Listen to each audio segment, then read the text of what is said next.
kasih para selamat datang Dr. Budi Harjanto juga sudah bergabung ya dari Terima kasih.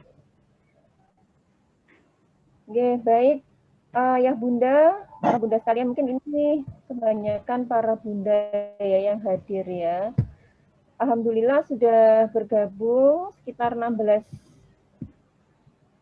orang ya. Silakan para Bunda bisa mengajak para teman, para saudara, para sahabat untuk mengikuti acara ini, insya Allah dalam materi yang sangat penting ya buat kita, terutama para wanita ya. Jadi kita tunggu dulu ya Dokter Budi sekitar mungkin 5 menit lagi. Ye, sehari nggak apa-apa nunggu sini. Ya.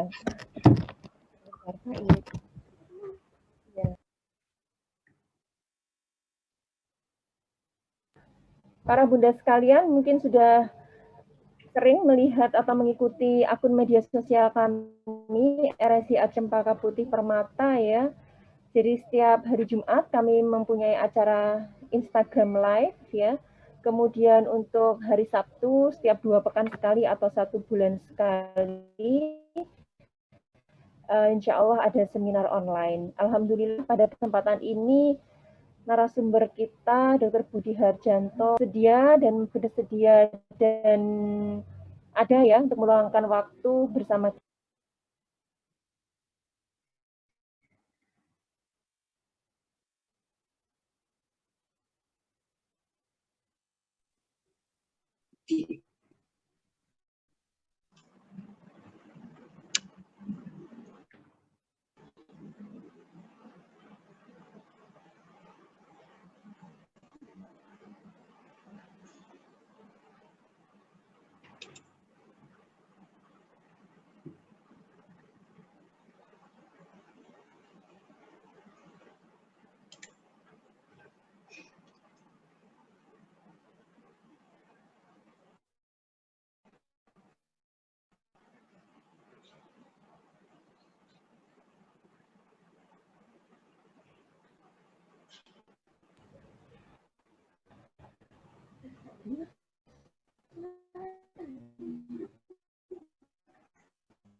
Ya, alhamdulillah media sosial kami baik di website, Instagram ataupun Facebook, mungkin di YouTube juga ada ya, kami sudah merintis RSIA Cempaka Putih Permata, insya Allah banyak acara ya untuk edukasi kesehatan.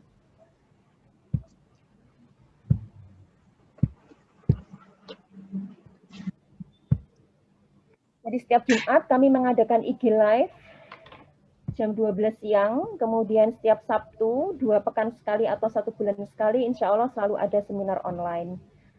Alhamdulillah pada kesempatan ini Dr. Budi Harjanto, SPOG Konsultan, bersedia ya dan bisa meluangkan waktu untuk kita. Ya, silakan menyiapkan pertanyaan sebanyak-banyaknya. Monggo para partisipan bisa mengajak saudara, keluarga, dan sahabat, serta siapa saja yang bisa join di sini. Ini materi yang sangat penting.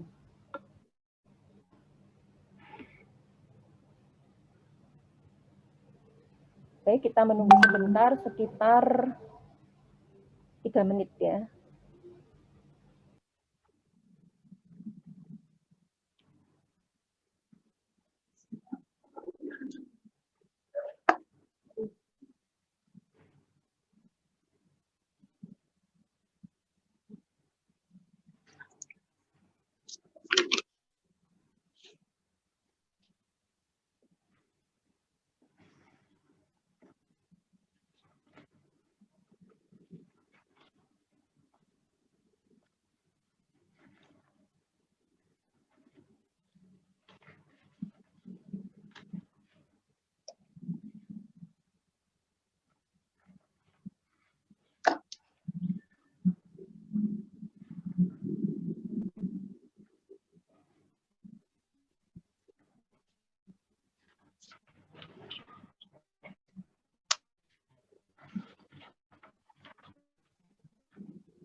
Baik, kita mulai sekarang. Mbak Astria, siap ya?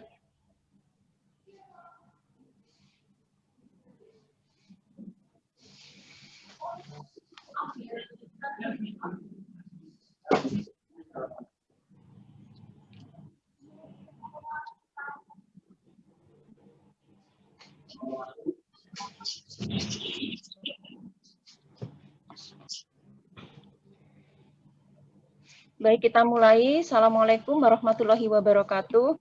Waalaikumsalam.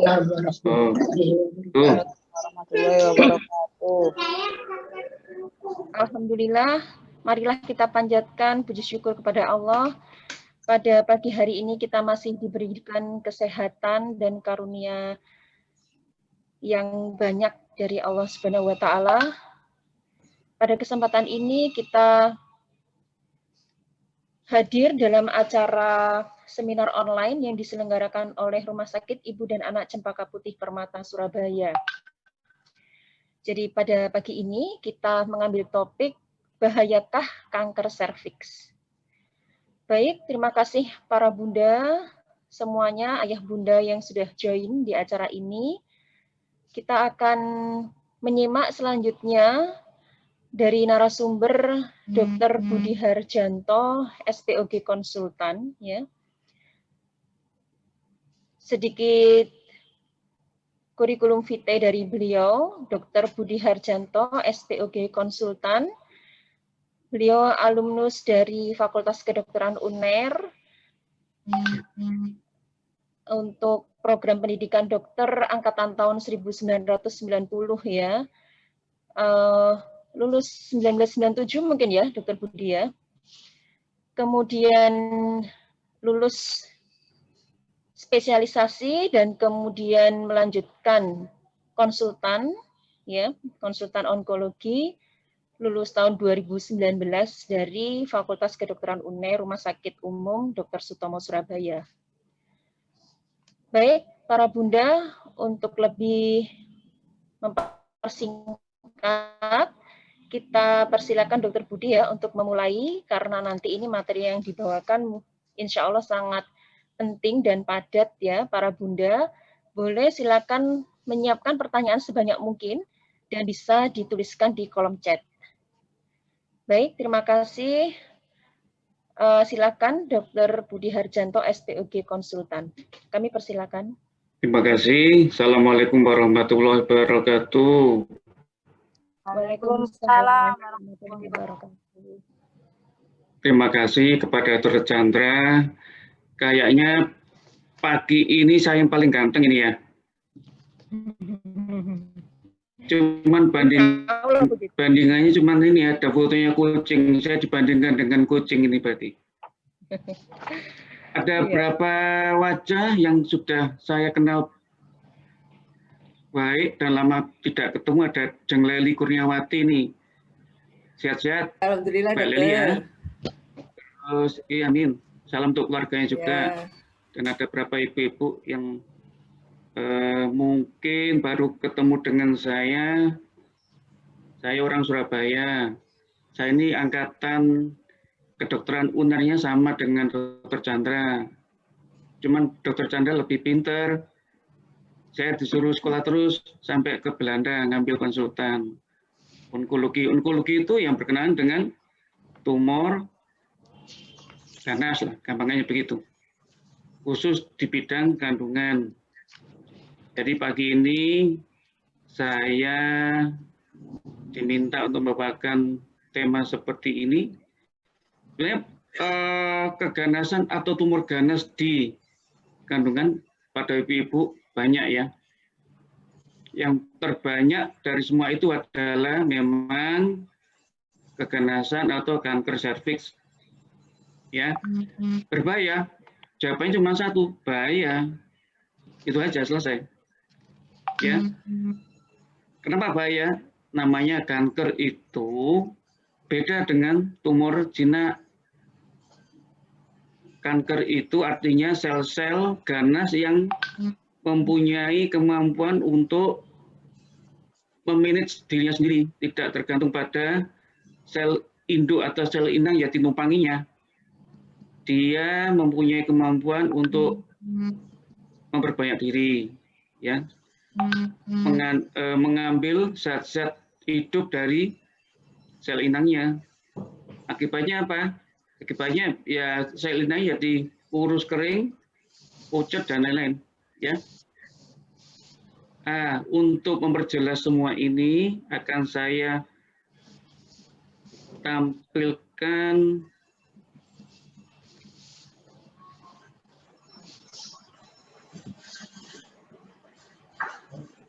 ya, yang sewu ya. Jadi kalau ya,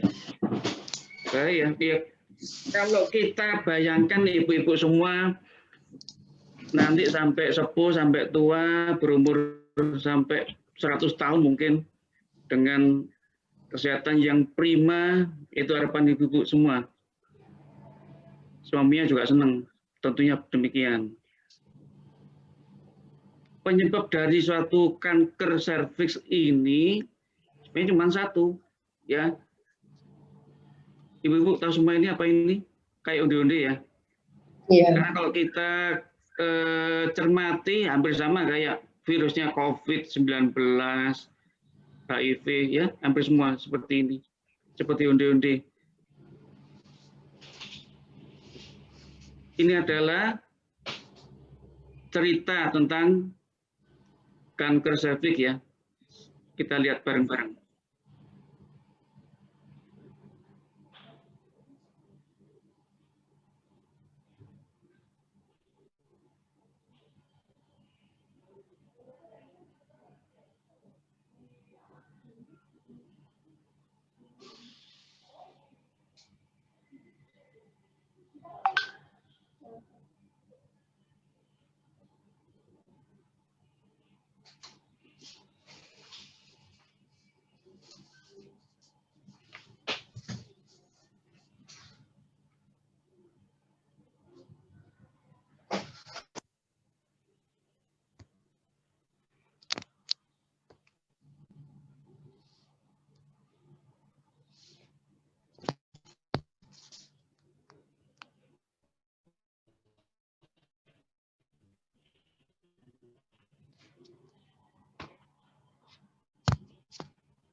Nggak bisa.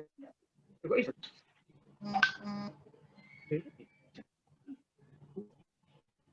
Nggak bisa.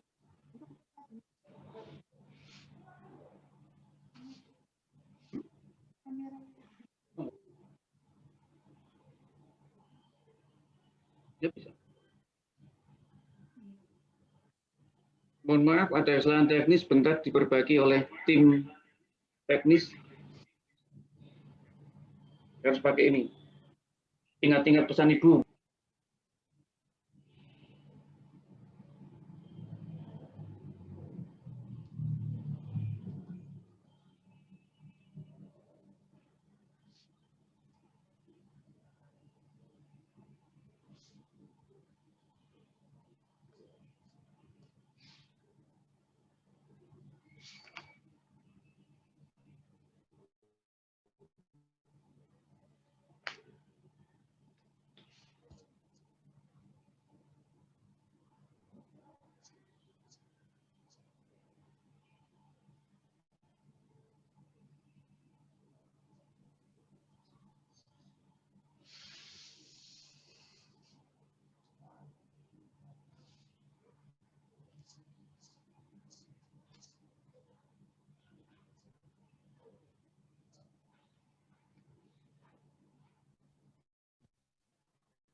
Kak.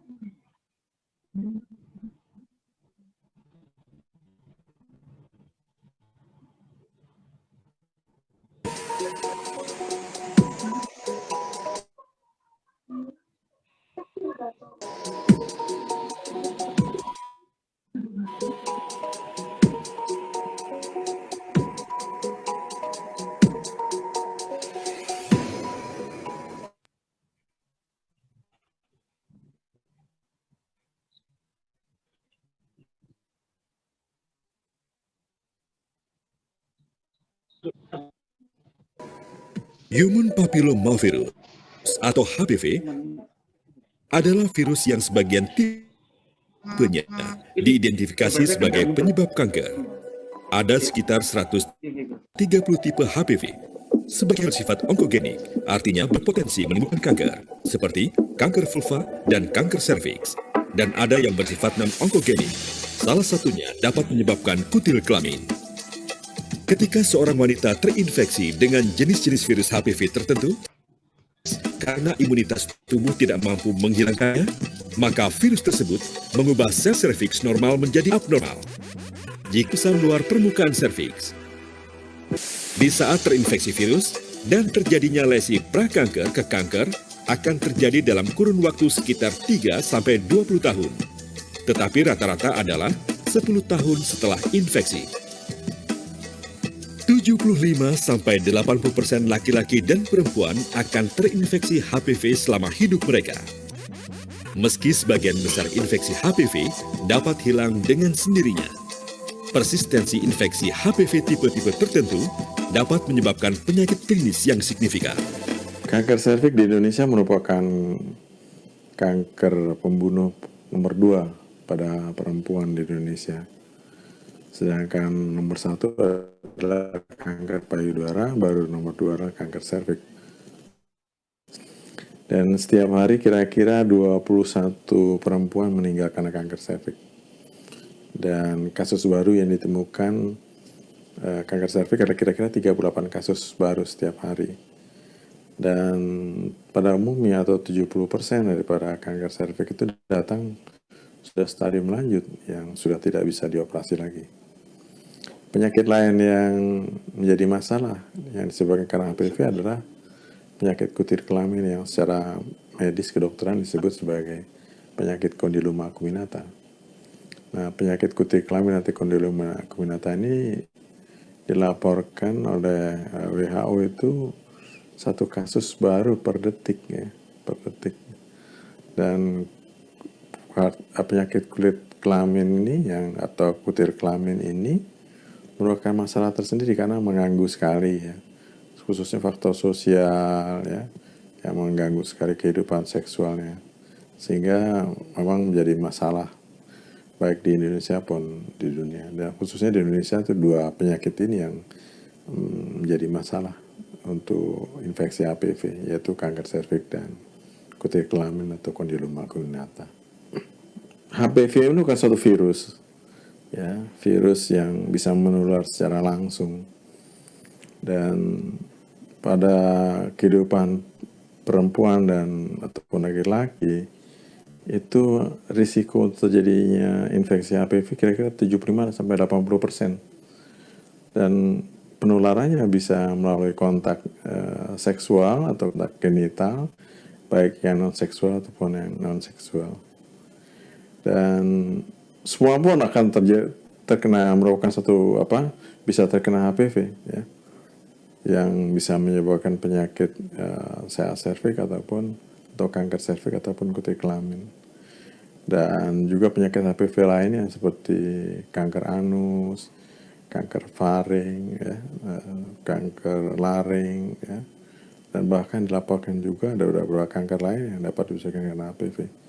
Tapi memang diakui bahwa HPV merupakan suatu virus yang disebut virus onkogenik. Ya.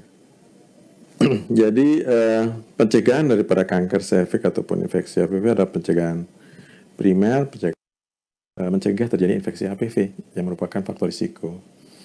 Nah, infeksi HPV ini dapat dicegah dengan pemberian vaksin HPV sendiri. Dan saat ini telah beredar vaksin HPV yang merupakan vaksin HPV quadrivalent yang berisi tipe 16-18 yang dianggap merupakan suatu HPV yang dapat menyebabkan kanker serviks atau disebut high risk HPV. Yang kedua, HPV tipe 6 atau 11 yang dapat menyebabkan terjadinya kutil kelamin atau kondiloma acuminata. Sekitar 38 wanita Indonesia didiagnosis kanker serviks setiap harinya. Dan 21 wanita di Indonesia meninggal setiap hari karena kanker serviks. Ada 13.762 kasus baru kanker serviks per tahun, dengan angka kematian 7.493 orang per tahun. Kanker serviks bukan penyakit keturunan, melainkan penyakit yang terjadi karena perubahan sel normal serviks dengan rasio 99% diakibatkan sel virus HPV. Kutil kelamin atau genital warts disebabkan oleh HPV tipe 6 dan 11. Dapat terjadi baik pada pria maupun wanita. Menurut data WHO, di dunia, 1 kasus baru kutil kelamin didiagnosa setiap detiknya. Meskipun tidak menyebabkan kanker, namun kutil kelamin memberikan beban psikologi, rasa malu, dan biaya. Karena umumnya, penyakit ini seringkali muncul kembali, meski telah melalui proses pengobatan. Mereka yang terinfeksi oleh HPV tipe ini juga lebih rentan terhadap infeksi HPV tipe lain yang bisa jadi penyebab kanker serviks. Infeksi HPV yang dapat menimbulkan kanker kini dapat dicegah melalui vaksinasi. Vaksin HPV dapat diberikan kepada anak laki-laki dan perempuan berumur 9 atau 10 tahun. Bagi perempuan dewasa, bahkan bisa diberikan sampai usia 55 tahun. Dianjurkan untuk memberikan vaksin HPV sejak usia dini untuk mendapatkan hasil vaksinasi yang maksimum. Karena adanya epithel squamocolumnar junction yang masih labil, lebih mudah berubah sifat menjadi ganas. Sehingga anak-anak remaja sangat memerlukan perlindungan terhadap infeksi HPV. Vaksin HPV adalah serum yang berisi protein HPV berupa cangkang tidak mengandung DNA yang dapat merangsang pembentukan respon imun di dalam tubuh untuk terhadap kutil kelamin, juga 100% untuk prakanker vulva.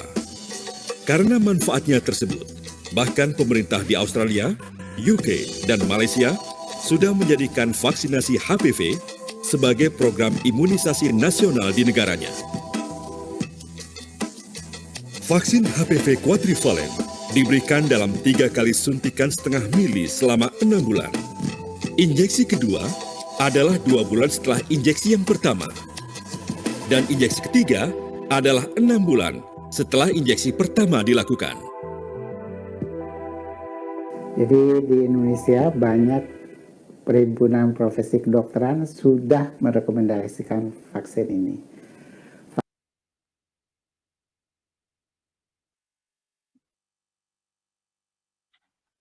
Baik, Ibu, jelas tadi ya. Kalau kita saksikan video tadi memang itu tahun 2014. Jadi oleh guru saya, Prof. Andriono, Jakarta. Nah, sekarang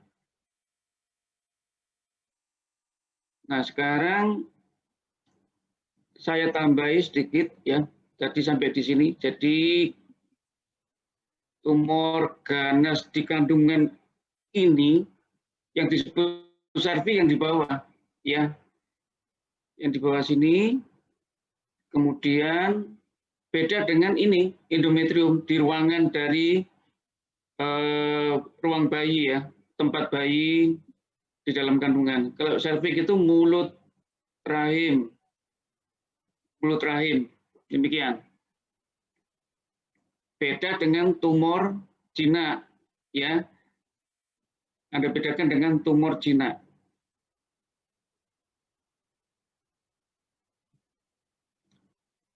Kemudian, nah tadi dikatakan 99,7%, hampir 100% penyebab dari kanker serviks adalah virus human papilloma. Ya, papil artinya ada kayak bintil-bintil gitu. Ini ada tipe jinak ada yang tipe ganas. Kalau yang ganas namanya HPV onkogenik, itu ya. Udah nggak usah dihafalkan, nggak akan ujian ya. Yang paling sering terjadi di Indonesia adalah tipe 16 dan 18. Perlu diketahui bahwa ada lebih dari 100 jenis virus HPV. Ya, yang paling banyak menginfeksi serviks adalah tipe 16 dan 18, hampir 70%. Nah, ini yang tipe non-onkogenik jinak ya. Ini kutil di jari-jari, bisa di sembarang tempat ya. Bisa di jari-jari, bisa di saluran nafas. Dan ternyata pada bayi-bayi yang lahir dari ibu yang menderita kanker serviks bisa didapatkan kutil pada saluran nafasnya. Namanya papiloma laring.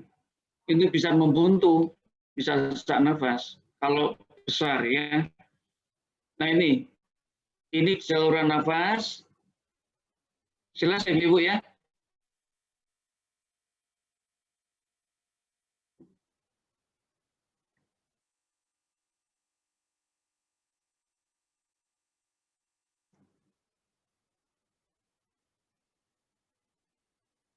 Silakan kalau misalnya Anda kurang jelas langsung bertanya.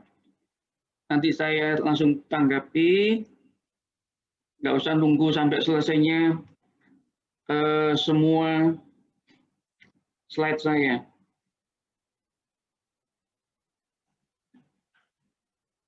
Ya Mbak? Hah? Ya. Loh nggak muncul sih. Nggak muncul lagi. Tadi muncul. Oh alah, tewas. Oke. Lanjut aja. Tadi muncul pertama.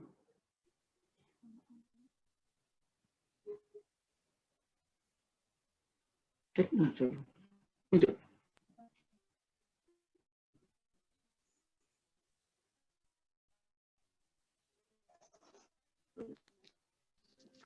Muncul. Oh iya, maaf ya, gangguan lagi, 2 kali gangguan. Mudah-mudahan nggak sampai 3 kali. Oke, setelah ini tadi gambar onde-onde, ya. Jadi ini saya katakan, jadi kalau yang di bawah, di mulut rahim namanya serviks, yang di atas itu adalah endometrium. Fokus kita hari ini sesuai dengan tema adalah serviks. Ya, 99,7%. Hampir 100%. Yang 0,03% itu penyebab yang lain. Bisa juga karena faktor genetik, misalnya neneknya, ibunya, budenya, tantenya sakit seperti ini bisa ya. Emang tidak besar angka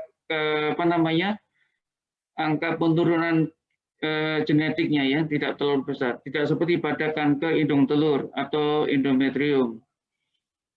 Dan yang paling banyak tipe 16-18. Ini hampir 70%. Perlu diketahui bahwa ada lebih dari 100 tipe atau macam virus HPV. Yang ganas yang tipe 16, 18, 31, 52. Tidak banyak.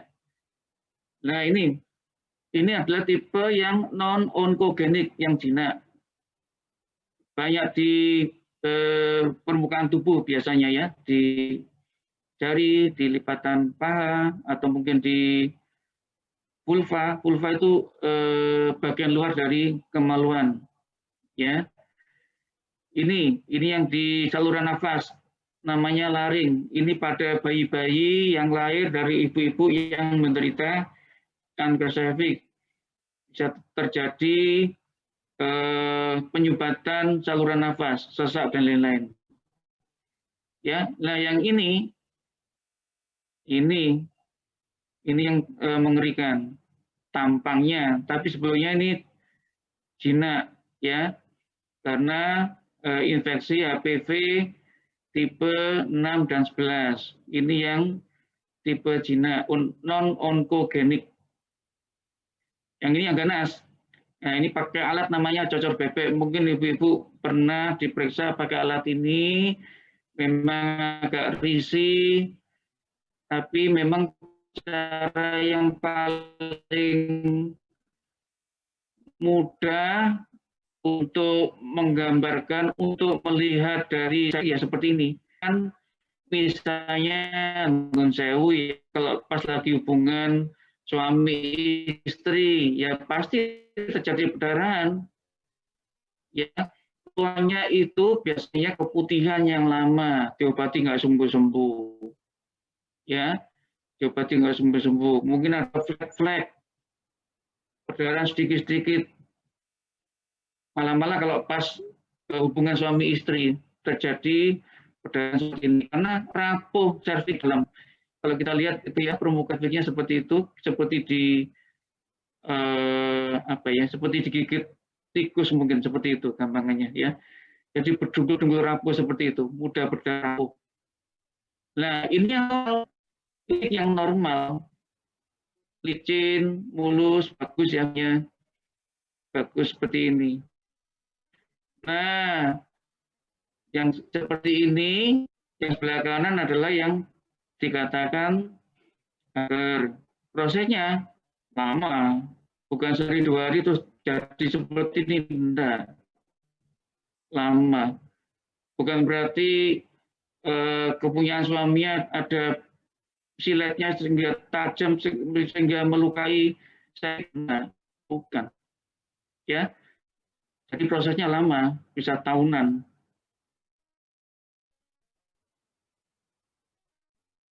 Ada tanyakan ibu-ibu? Sampai sini? Ya. Nah, ini rumah sakit yang saya lihat ini di tahun 2016 dari seluruh organ di wanita yang paling besar proporsinya adalah persepsi hampir 66,5%, paling banyak ya. Nah, biasanya pasien ibu-ibu itu datang sudah stadium lanjut, tidak bisa dioperasi lagi. Hampir semua pasien ya, hampir semua penyakit itu insya Allah kalau stadium dini dilakukan. Ya, contohnya COVID ini, kalau masih stadium awal, nggak sampai sesak dan lain-lain, ya insya Allah membaik lagi. Sampai sesak, gagal nafas dan lain-lain, butuh alat bantu nafas ya, ya mungkin lebih buruk. Sama dengan serviks, sama. Stadium awal, stadium 1A, 1B, 2A, itu masih bisa dioperasi. Kalau udah 2B, butuh kemo dulu, supaya tumornya mengecil, baru dilakukan operasi. Dan mungkin radiasi, sinar. Ya. Jadi yang 70% itu stadium lanjut. Ternyata lebih dari 80% aktivitas seksual itu mengandung virus HPV. Jadi virus HPV itu banyak, di kulit kita ini banyak. Nah, proses memasukkan dari luar ke dalam itu pakai kegiatan tadi itu, hubungan suami istri. Ya, sebenarnya kita belum pernah melakukan hubungan suami istri itu yang sakit kanker serviks. Jadi misalnya ada seseorang wanita datang, katakanlah dia sakit kanker serviks, terus dia mengatakan bahwa belum pernah hubungan. Sepertinya saya tidak begitu percaya. Karena 99,7% karena penyebabnya karena infeksi virus HPV. Nah, ini adalah tipe-tipe yang non-onkogenik, artinya tipe-tipe yang jinak, tipe 6, 11 HPV ya. Ini bisa terjadi pada, misalnya pada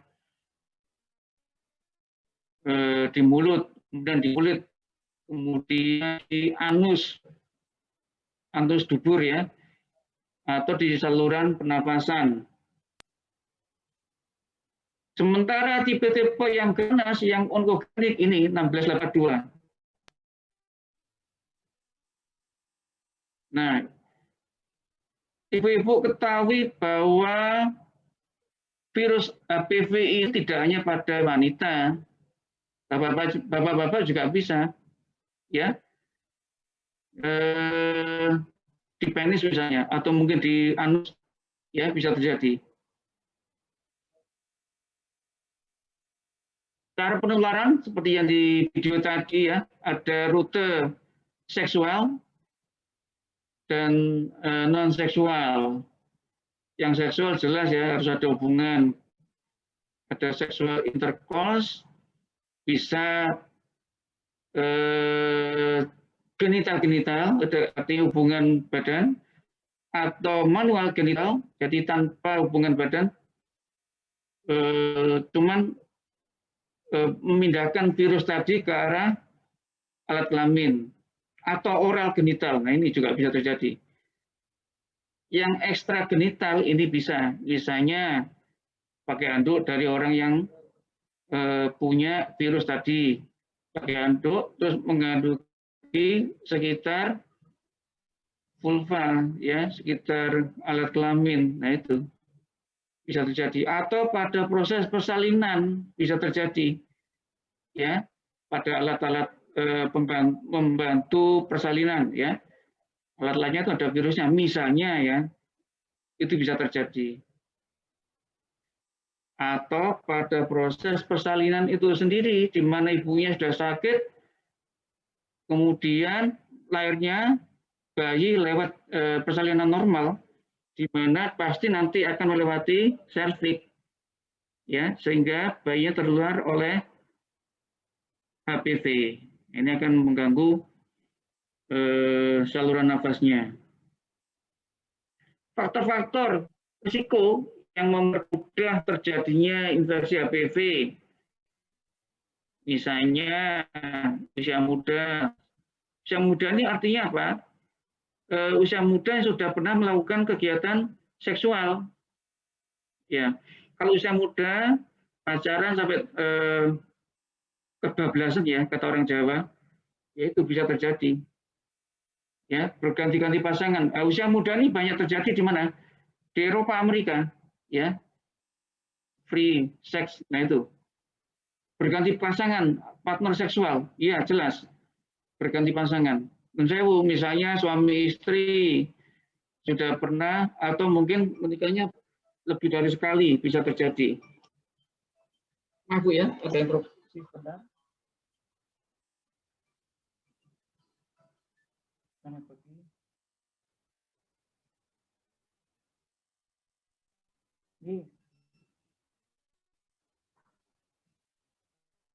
Ini Pak tulisnya ya, ulang. Oh ya, mau nggak apa-apa. Ulang. Iya.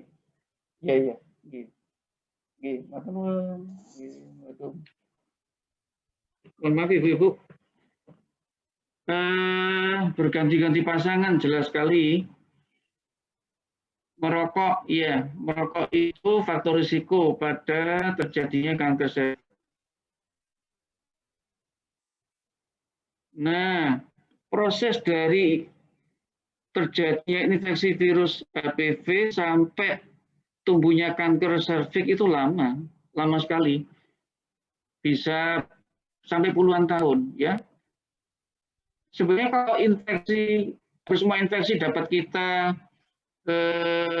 eliminasi, dapat kita hilangkan karena proses imunitas dari tubuh yang bagus pada ibu-ibu, ya, insya Allah sembuh. Jadi, ya, tapi kalau misalnya sekarang hubungan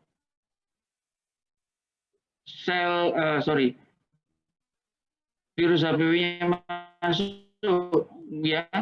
Kemudian karena ibu imunitasnya, stamina-nya bagus, dia bisa mengusir virus tadi 2 minggu lagi, hubungan lagi.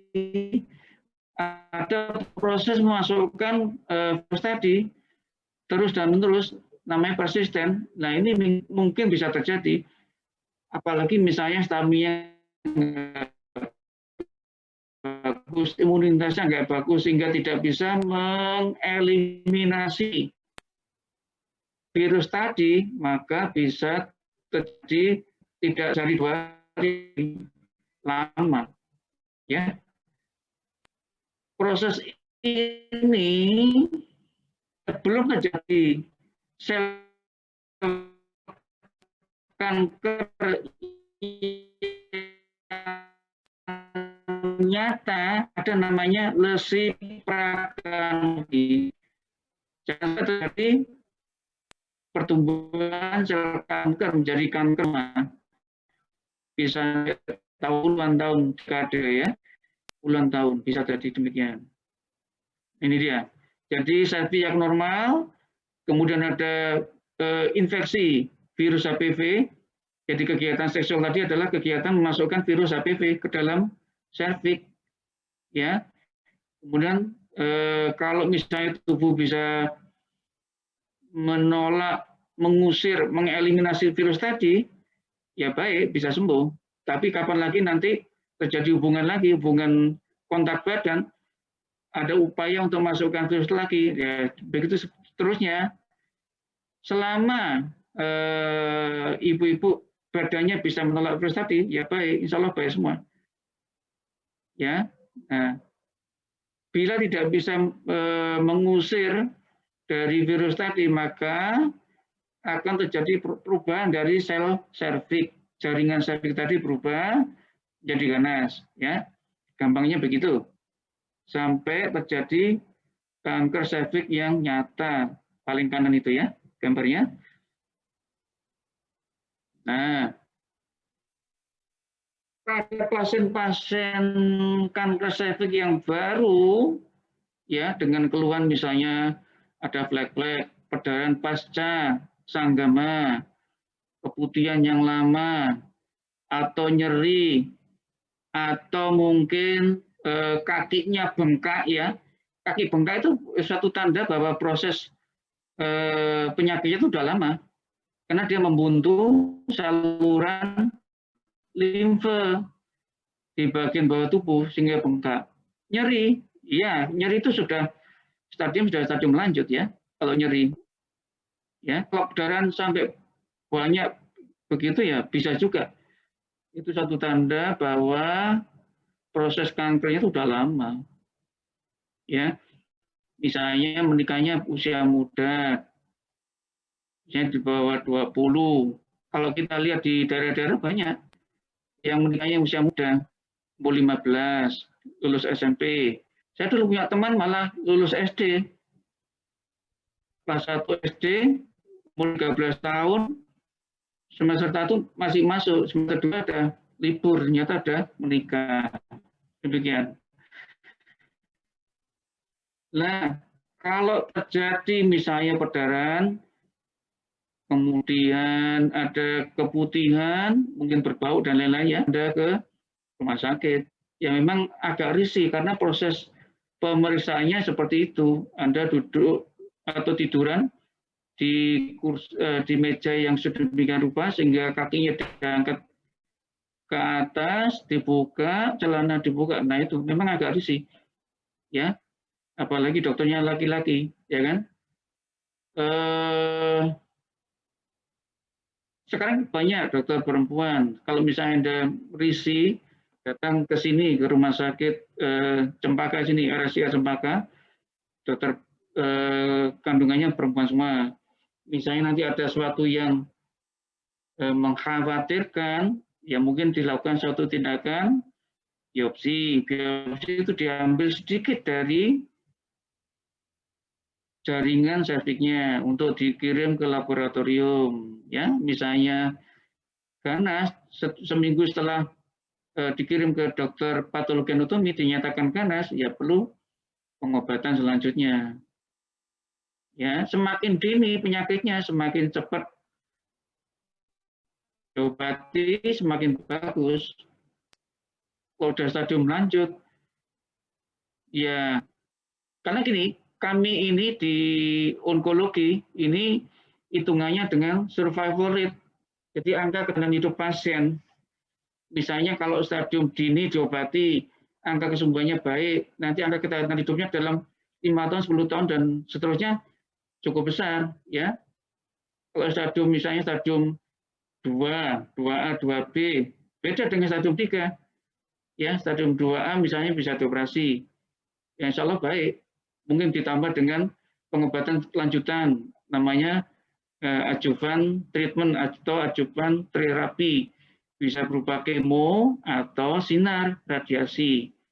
Itu ada semua di Surabaya ini. Ada 3 tempat. Anda bisa ke rumah sakit Dr. Sutomo, rumah sakit Angkatan Laut, saya di itu jangan, atau di satu rumah sakit Undaan situ ada baru. Memang saya tidak tahu secara jelas untuk di rumah sakit Undaan apakah bisa memakai BPJS ataukah tidak. Ya, kalau di Sutomo dan di Resel bisa. Misalnya ibu sudah nyatakan suatu kanker serviks, nah ditentukan stadiumnya. Stadium ini diobati, dioperasi dan lain-lain. Kalau stadium lanjut ya kemo dan sinar.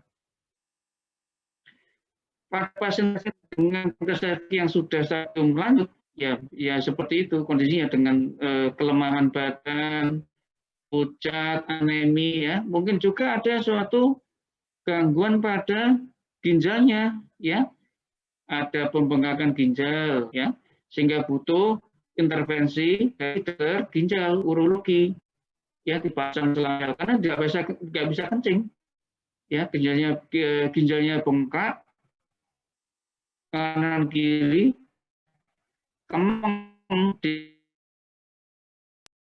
pinggangnya, butuh intervensi dokter ginjal. Sampai perdarahan, ya perdarahan ini bisa dari karena sudah penyebaran sampai ke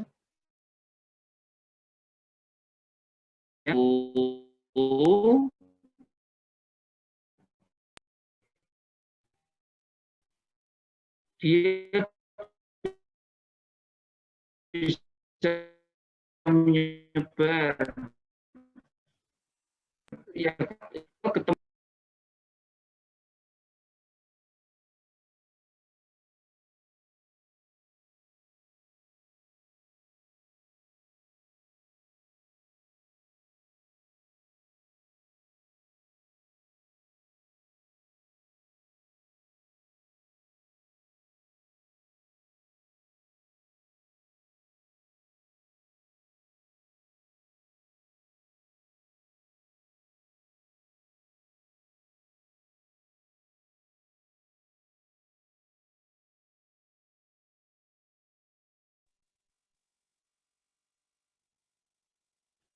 Tanya dulu Ibu.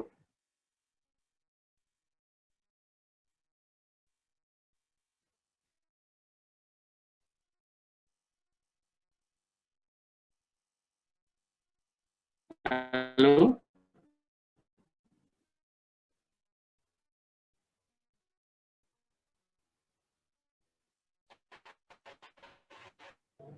Halo. Kayaknya dicek, Dok. Gimana? Itu pertanyaannya, Dok. Halo, kurang jelas ini.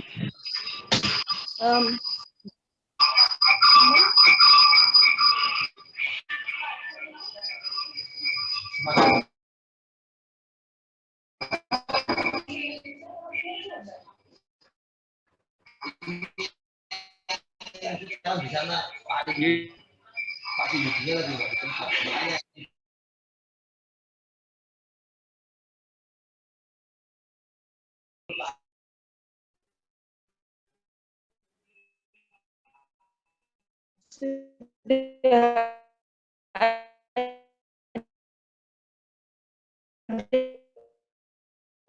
ada banyak pertanyaan.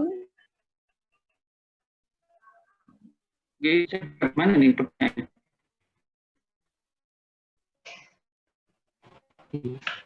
Bisa, Pak. Maaf, nggak dengar suaranya.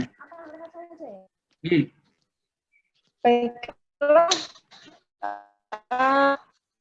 ini ada beberapa pertanyaan. Pada tahap lesi prakanker, jadi belum dikatakan kanker ya, itu sangat mudah diobatinya, Ibu. Makanya kanker serviks ini sangat mudah di sini atau terjadi masih pada tahap lesi prakanker. Ya. Pada ibu-ibu yang sudah dilakukan vaksinasi. Nah, vaksinasi ini sekarang di beberapa kota di Surabaya kan sudah dilakukan ke siswi-siswi SD ya. Itu dilakukan suntikan 2 kali di lengan atas, 2 kali dengan interval 6 bulan. Kalau orang dewasa 3 kali. Ya, itu bisa melindungi, tergantung mereknya apa. Ada pabrik yang bisa melindungi 2 jenis virus HPV. Ada yang 4 jenis ya, yang tipe 16, 18 dan 2 tipe yang menyebabkan kutil. Nah, yang terbaru bisa melindungi 9 macam atau tipe dari virus HPV tadi. Memang ini harus order khusus ya, karena masih belum banyak beredar. Di Singapura sudah banyak, di Belanda waktu saya ke sana sudah ada. Di Indonesia mungkin order dulu 9 macam virus HPV ya, tipe yang tadi itu tipe onkogenik ya. Saya tidak tahu harganya. Artinya kalau sudah pernah dilakukan vaksinasi ya, tipe virus yang mana? Nah itu kan yang saya katakan tadi, ada 2 tipe, ada 4 tipe, ada 9 tipe. Padahal yang dikatakan tipe onkogenik itu banyak, ibu-ibu ya, banyak. Memang yang paling banyak tipe 16 dan 18 itu bisa menurun. Nah, kalau kita lihat tadi dari angka 99,7%, artinya hampir 100% karena virus ini. Bisa menurun, bisa, tapi kecil sekali. Beda dengan kanker indung telur atau kanker endometrium, beda ya. Itu memang besar ini ya. Ya, penurunannya cukup besar kalau pada kanker payudara, indung telur, endometrium. Terjawab, Ibu? Ya. Bagaimana?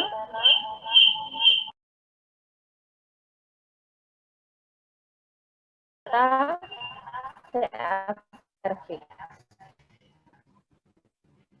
Nah, betul ya. Ya, 2 pertanyaan ya. Jadi kalau sudah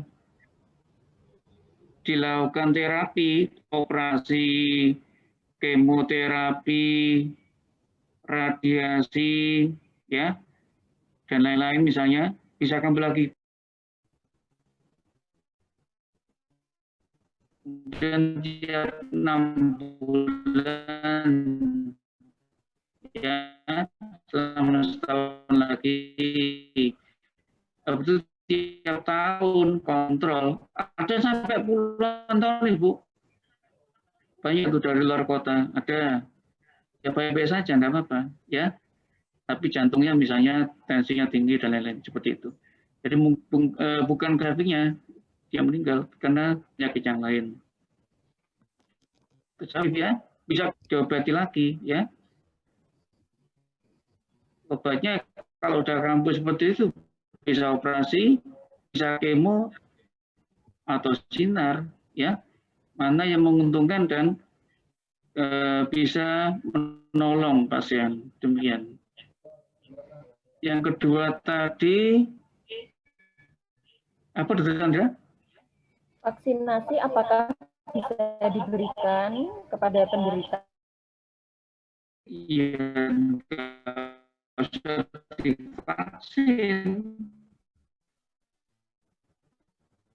kita tinggal mengobati saja, ya. Tapi misalnya ya, dikatakan sembuh dari kanker serviks divaksin, ya saya katakan harus vaksin tipe HPV yang lain untuk melindungi infeksi dari HPV onkogenik yang lain yang menyebabkan kanker serviks.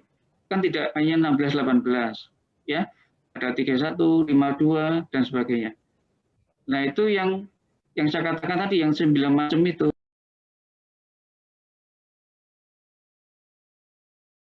Selanjutnya adalah dari Bunda Forni. Bunda Forni Aji. Selamat siang dokter, mohon izin bertanya, ada pasien didiagnosis menderita kanker serviks dan menjalani radioterapi. Apakah kemudian apa saja faktor begitu, Dok? Ya, betul. Ya, jadi kalau sudah sembuh, dinyatakan sembuh, ya memang harus kontrol. Ya, selama sembuh itu kalau misalnya baik semua, ya diperkenankan lagi untuk melakukan hubungan suami istri. Tapi karena jaringan serviksnya sudah berubah, ya, apalagi kena sinar radiasi, kena radioterapi, ya, dia akan mudah berdarah. Jadi sebaiknya memakai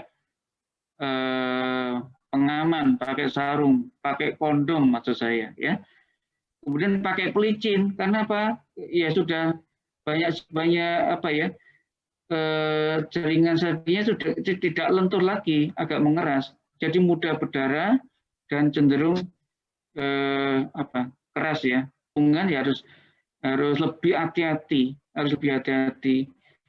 Tapi banyak juga yang hubungan baik-baik saja. Ibu-ibu biasanya pakai jelly supaya tidak sakit, tidak lecet, ya demikian. Kemudian tadi apa, Dr. Chandra satunya? Apa saja faktor risiko terjadinya infeksi HPV? Yang saya katakan tadi mungkin sedikit tadi ya, waktu sesi slide tadi banyak, misalnya hubungan tadi itu.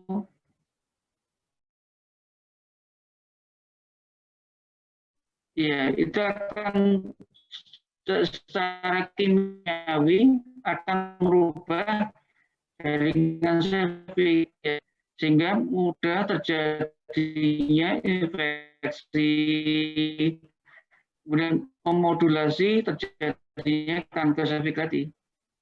Ya, kalau dia menikah kan multi partner, ya, masih muda, pacaran, kebablasan, pacarnya banyak, sana sini gonta-ganti, itu juga bisa terjadi. Ya, ini memang saya katakan penyakit seksual, hubungan seksual.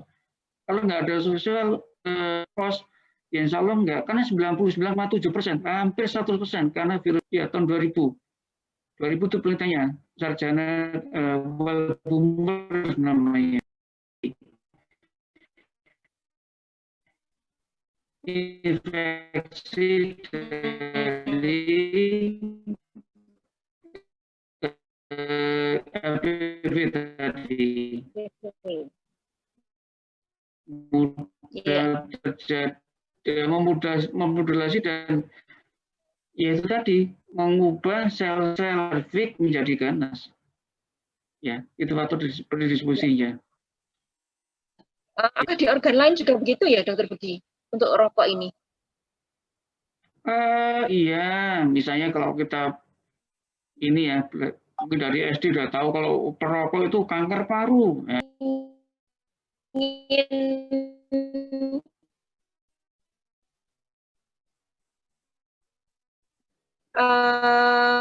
bertanya langsung, silakan Bunda. Monggo. Apakah Bunda Juwita monitor?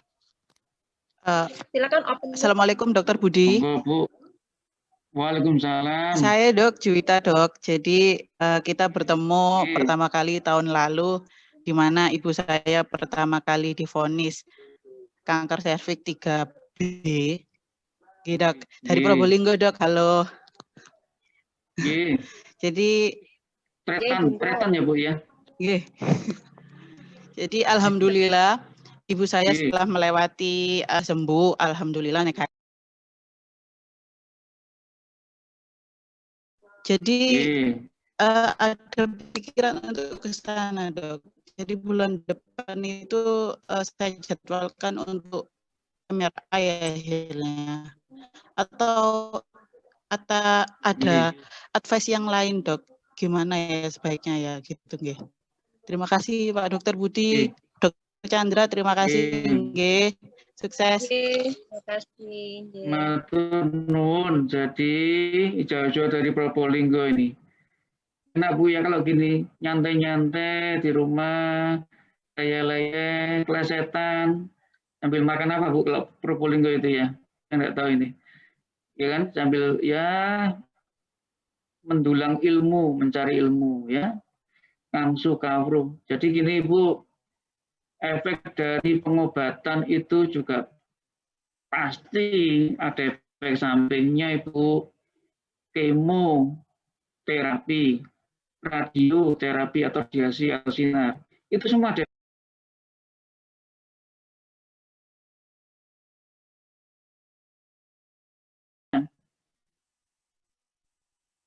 Kelingkingan.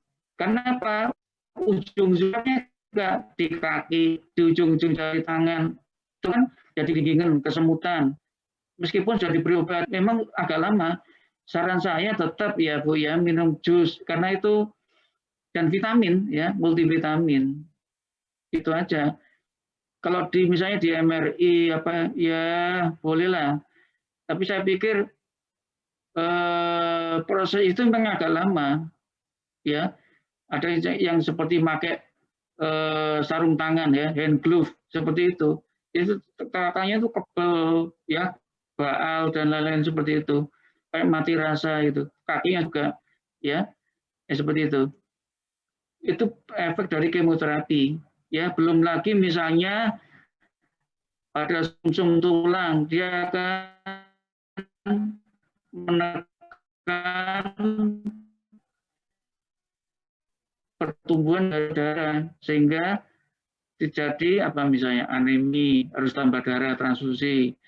Kemudian sel darah putihnya turun drastis sehingga harus disuntik obat untuk menumbuhkan, memicu terjadinya demikian Ibu.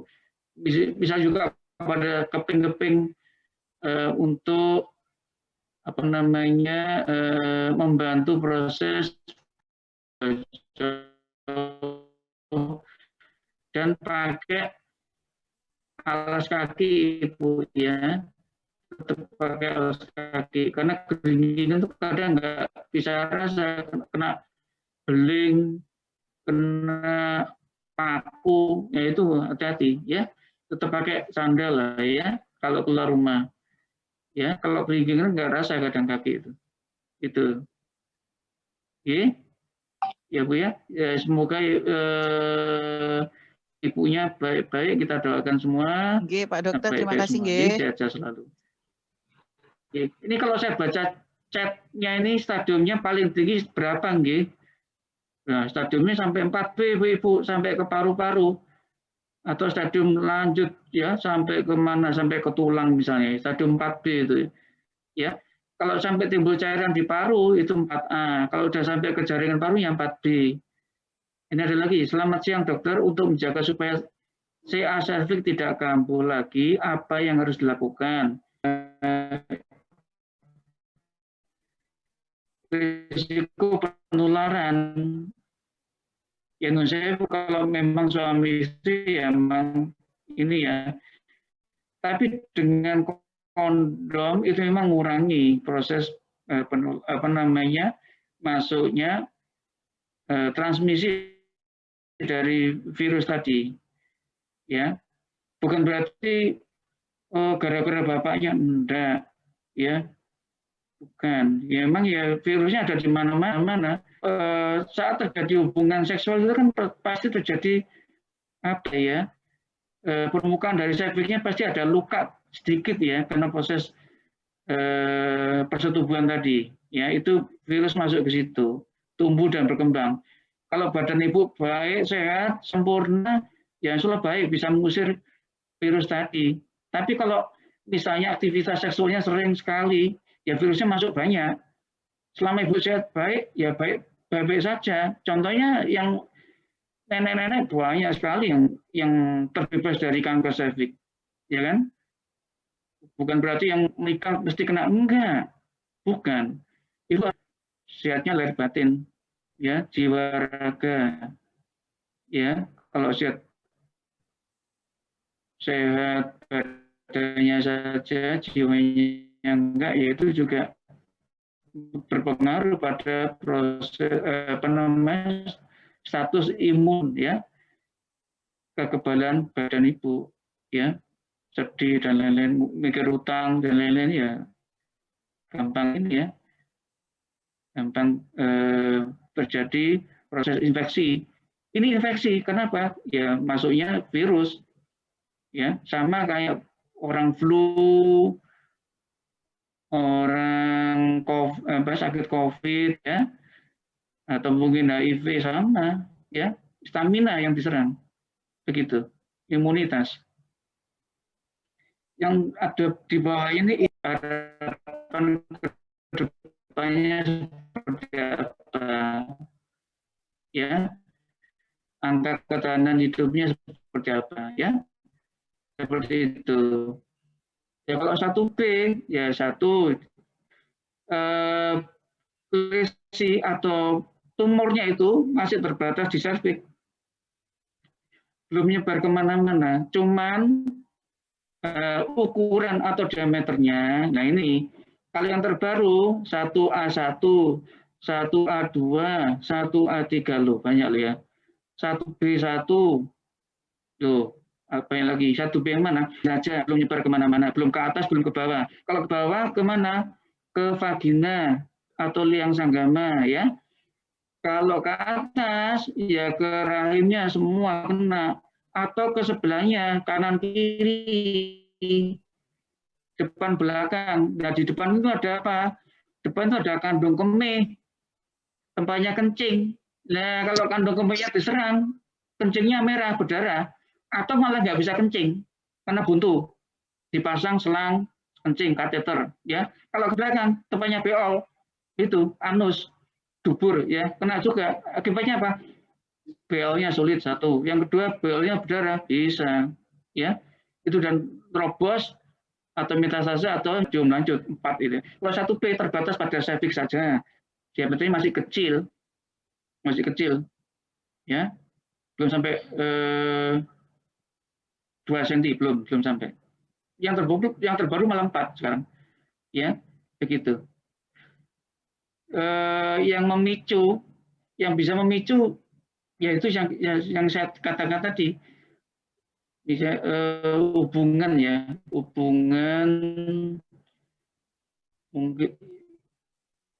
mungkin tadi itu karena badannya ibu nggak sehat dan lain-lain, sehingga tidak bisa mengeliminasi, tidak bisa mengusir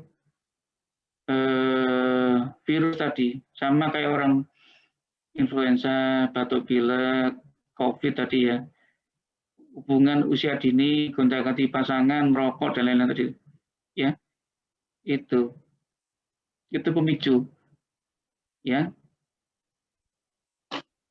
Jenis makanan Enggak ada Ibu, enggak ada.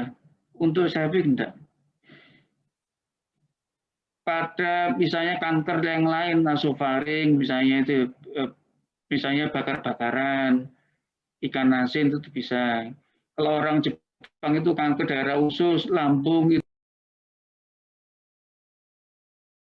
HPV ya, virusnya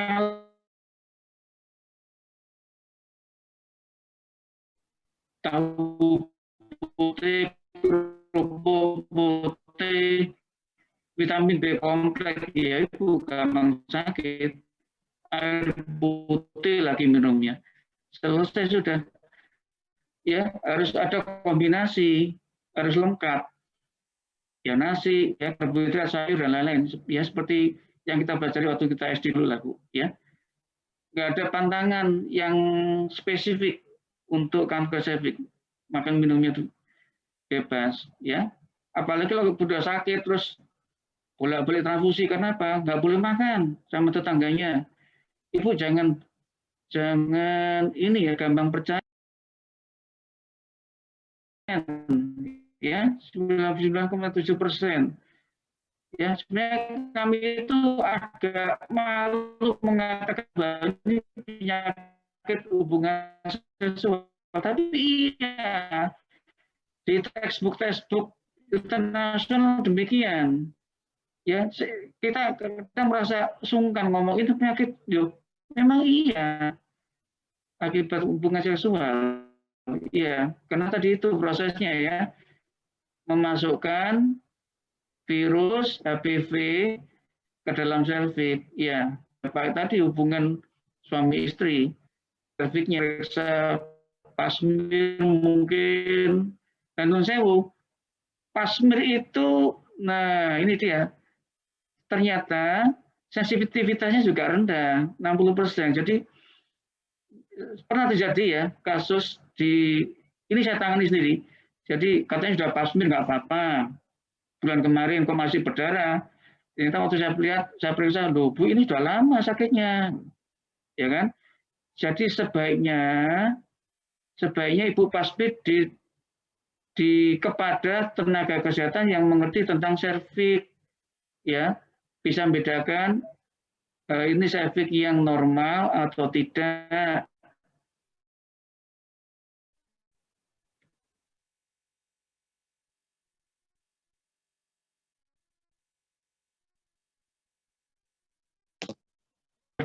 Dilihat cervixnya, kalau cuma ditulis toh ya dioles saja, ditulis di kaca, ya itu tadi ya akhirnya sakit kok ternyata pasmirnya negatif, itulah ya.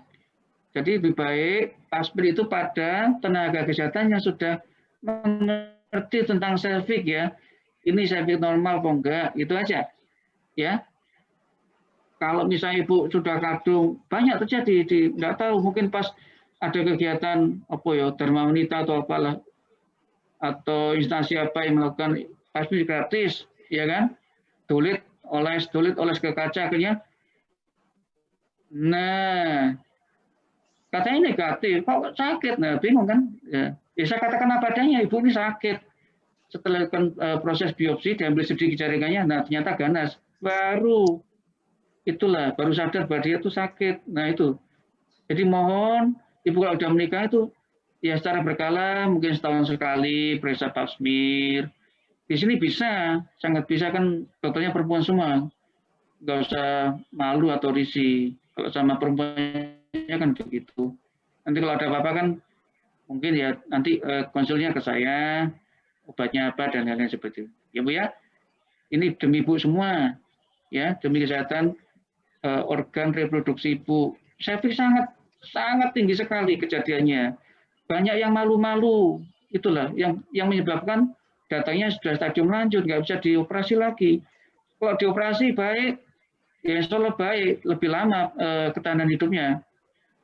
Mohon maaf ya, jadi angka ketahanan hidupnya lebih lama, ya begitu. Nanti yang terakhir, apakah kanker cervix bisa dibantu dengan minum obat herbal, Dok? seperti Bajaka, Majakani, Enon Sewu. Ini perlu penelitian klinis ya.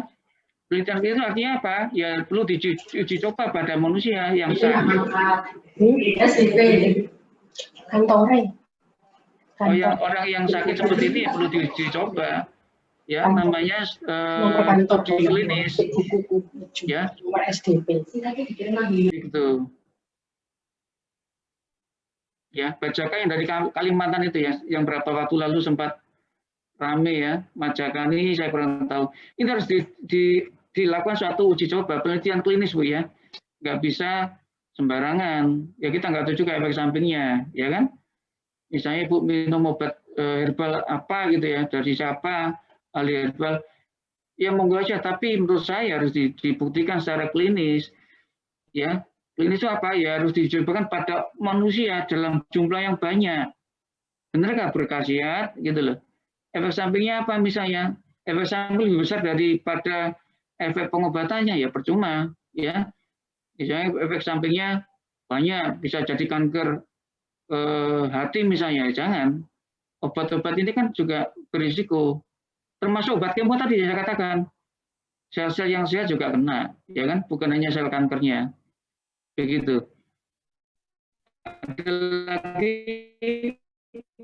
misalkan sudah 15 tahun tidak berhubungan suami istri, apakah masih bisa kena kanker serviks non sewu? Gini lagi, non sewu ya, pisah, cerai atau mati, meninggal, itu bisa, artinya janda-janda bisa terjadi.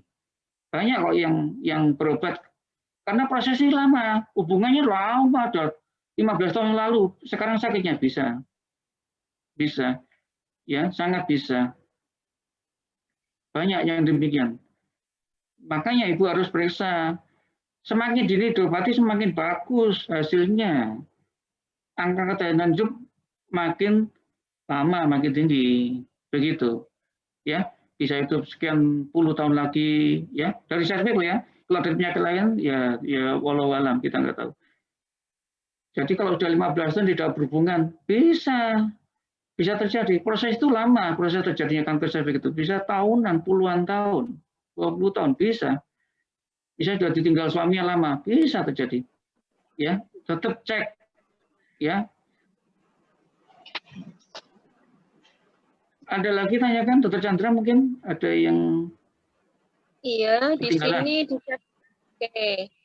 Di chat sudah terakhir Dr. Budi.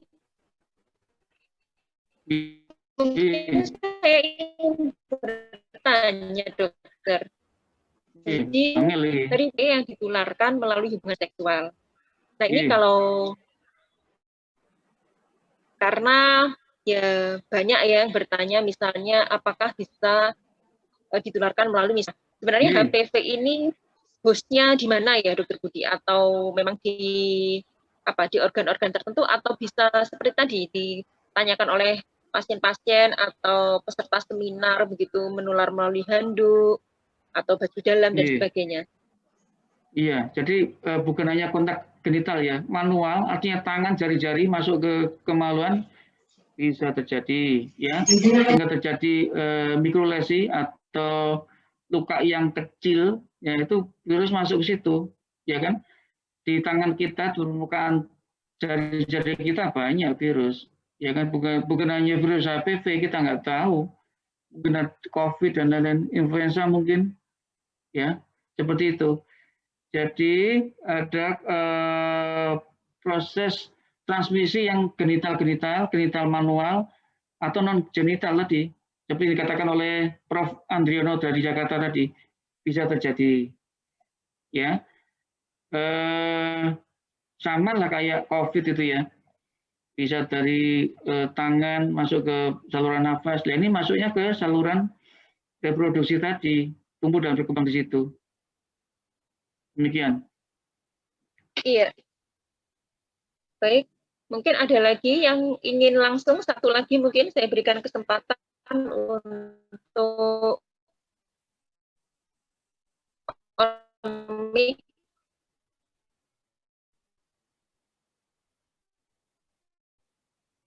Saya Bu, bisa bertanya? Iya.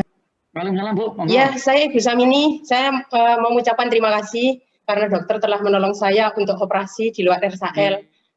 Alhamdulillah, saya sehat dan mau bertanya, saat saya kemoterapi, itu ada yang menganjurkan saya itu mengonsumsi kacang-kacangan ataupun bayam agar tidak rontok.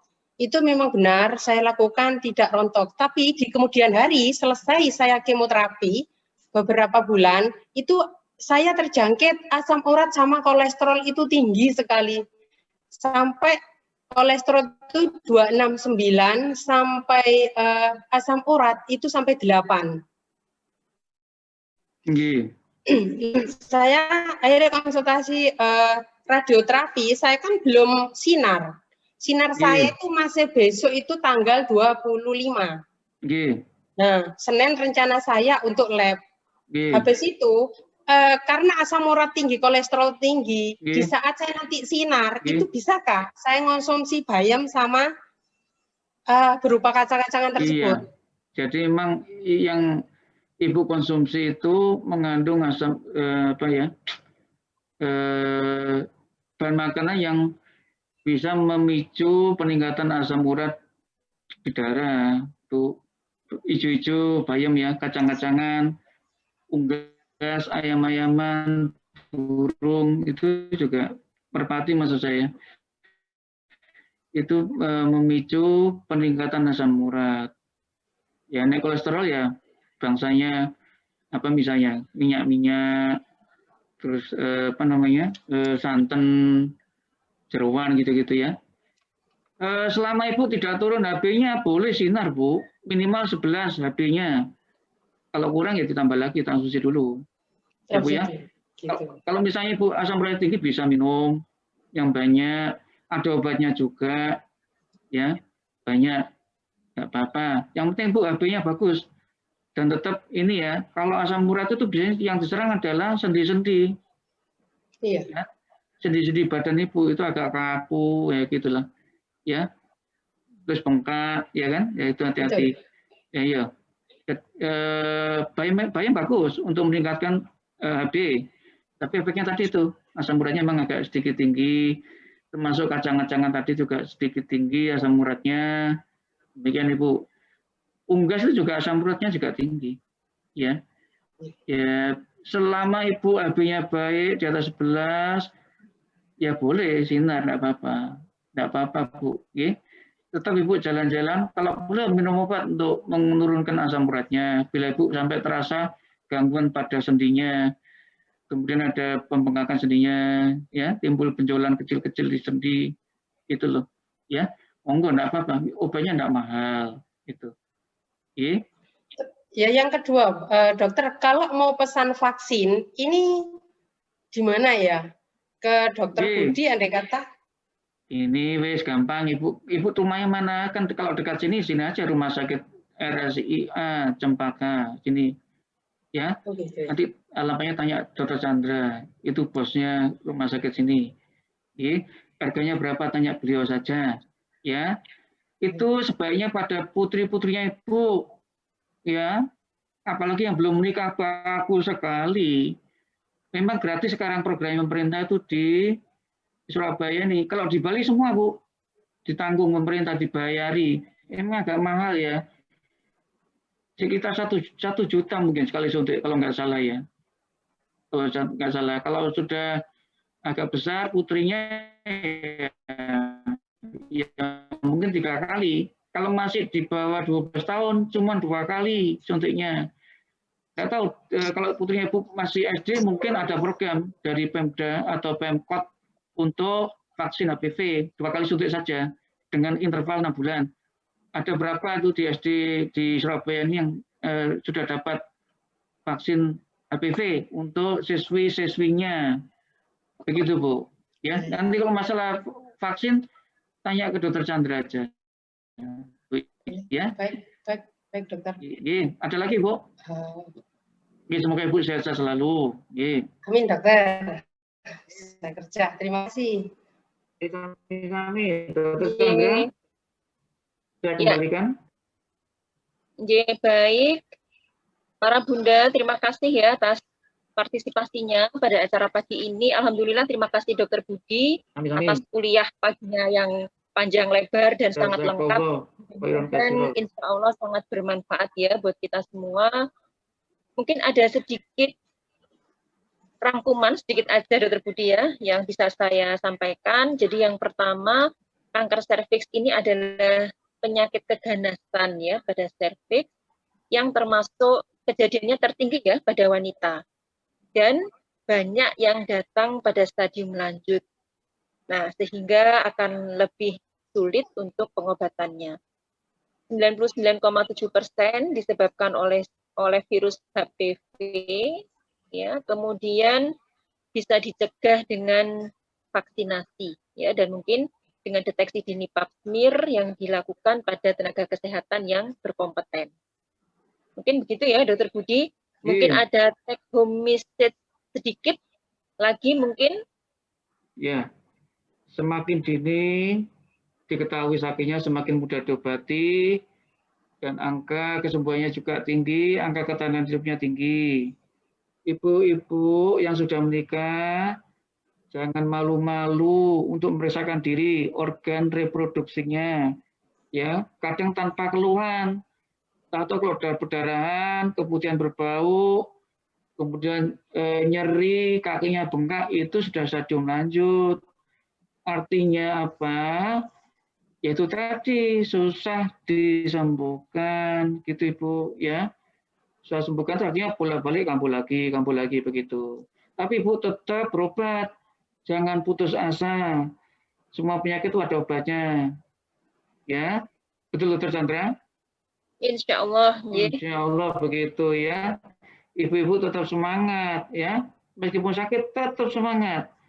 Ya, kalau ibu nggak semangat tadi itu ya, loyo semua, bolak-balik masuk rumah sakit, badannya capek semua, tambah darah dan lain-lain ya.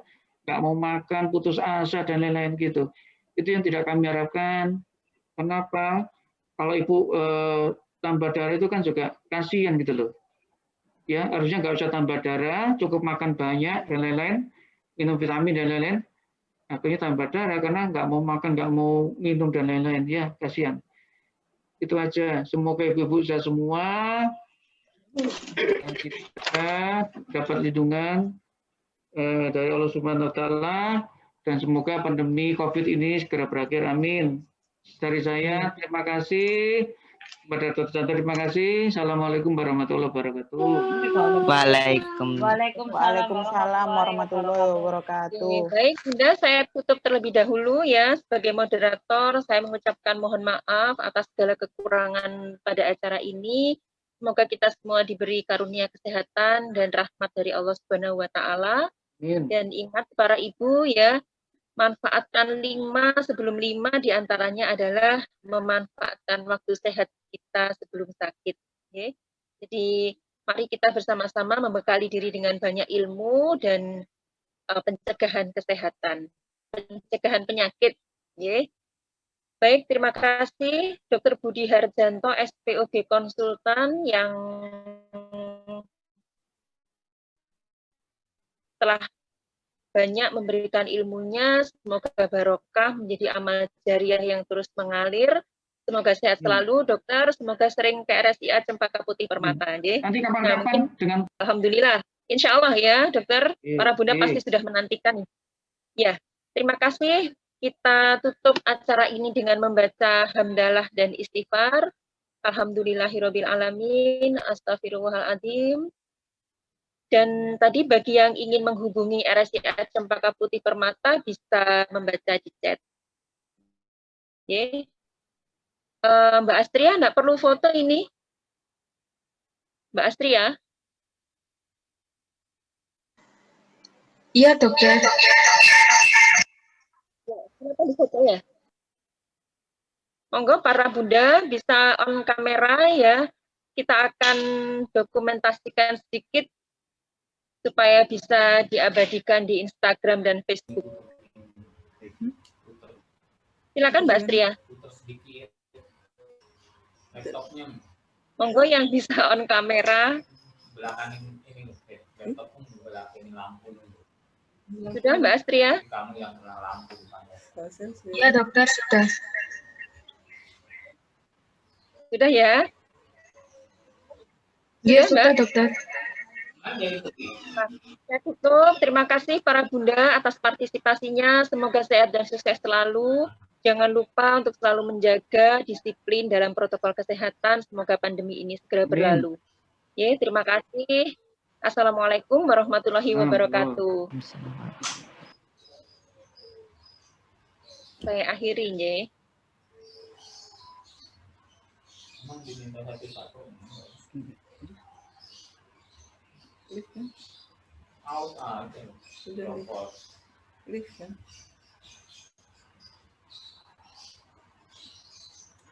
Apa feedback apa sih?